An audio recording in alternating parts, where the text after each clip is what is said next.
ഇന്ന് അകാലനര പലരെയും ബാധിക്കുന്ന ഒരു പ്രശ്നമാണ്. ചെറുപ്പക്കാർക്ക് പോലും ഇക്കാലത്ത് അകാലനര സാധാരണമാകാറുണ്ട്. ഇതിനുള്ള പരിഹാരമായാണ് പലരും ഹെന്നയെ സമീപിക്കുന്നത്.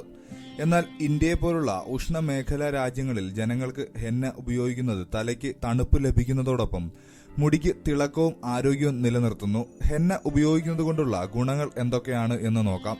ആരോഗ്യമുള്ള മുടിക്ക് ഹെന്ന ഉത്തമമാണ്. മാസത്തിൽ 2 തവണയെങ്കിലും ഹെന്ന ഉപയോഗിക്കുക. ഇത് മുടിക്ക് ആരോഗ്യവും തിളക്കവും നൽകുന്നു. ഇതുകൂടാതെ മുടിയുടെ അറ്റം പിളരുക, മുടി കൊഴിയുക എന്നീ പ്രശ്നങ്ങൾക്കും പരിഹാരമാണ് ഹെന്ന.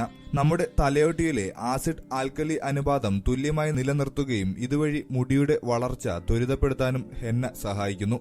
കുതിർത്ത ഹെന്നയിൽ നാരങ്ങാനീര് ചേർത്ത് 2 മണിക്കൂറിന് ശേഷം ഉപയോഗിക്കുക. ഇത് തലയോട്ടിക്ക് തണുപ്പ് ലഭിക്കുന്നതിന് സഹായിക്കും. മികച്ച ഒരു കണ്ടീഷണർ കൂടിയാണ് ഹെന്ന. ഹെന്ന മുടിക്ക് നല്ലൊരു കണ്ടീഷണറാണ്. മുടിക്ക് ഒരു ആവരണമായി പ്രവർത്തിക്കാനും സഹായിക്കുന്നു ഹെന്ന മാസത്തിൽ 2 തവണയെങ്കിലും ഉപയോഗിക്കുന്നത് മുടിക്ക് നല്ല ഞെരുക്കവും തിളക്കവും ലഭിക്കുന്നതിന് സഹായിക്കുന്നതാണ്. നരച്ച മുടികളെ മറയ്ക്കാനും ഹെന്ന ഒരു നല്ല ഉപാധിയാണ്. നരച്ച മുടി കണ്ടു തുടങ്ങുമ്പോൾ തന്നെ പരസ്യത്തിൽ കാണുന്ന ഹെയർ ഡൈ ഉപയോഗിക്കുന്ന പ്രവണത ഇന്ന് നമുക്കിടയിലുണ്ട്. ഇത് മുടിയുടെ ആരോഗ്യം നശിപ്പിക്കുന്നതോടൊപ്പം മുടി ചകിരി പോലെയാക്കുകയും തിളക്കം നശിപ്പിക്കുകയും ചെയ്യുന്നു. ഇതിന് പരിഹാരമാണ് ഹെന്ന. ഹെന്നയിൽ രാസവസ്തുക്കൾ ഒന്നും തന്നെ അടങ്ങിയിട്ടില്ല. തിളച്ച വെള്ളത്തിൽ 2 സ്പൂൺ നാരങ്ങാനീരും 1 സ്പൂൺ കാപ്പിപ്പൊടിയും 2 ഗ്രാമ്പുവും ഹെന്നയുമായി കുഴയ്ക്കുക. 2 മണിക്കൂറിന് ശേഷം മാത്രം ഉപയോഗിക്കുക. താരനും ഒരു നല്ല പരിഹാരമാണ് ഹെന്ന. 2 സ്പൂൺ ഉലുവ കുതിർത്തതിനു ശേഷം അരച്ച് കുഴമ്പ് രൂപത്തിലാക്കുക.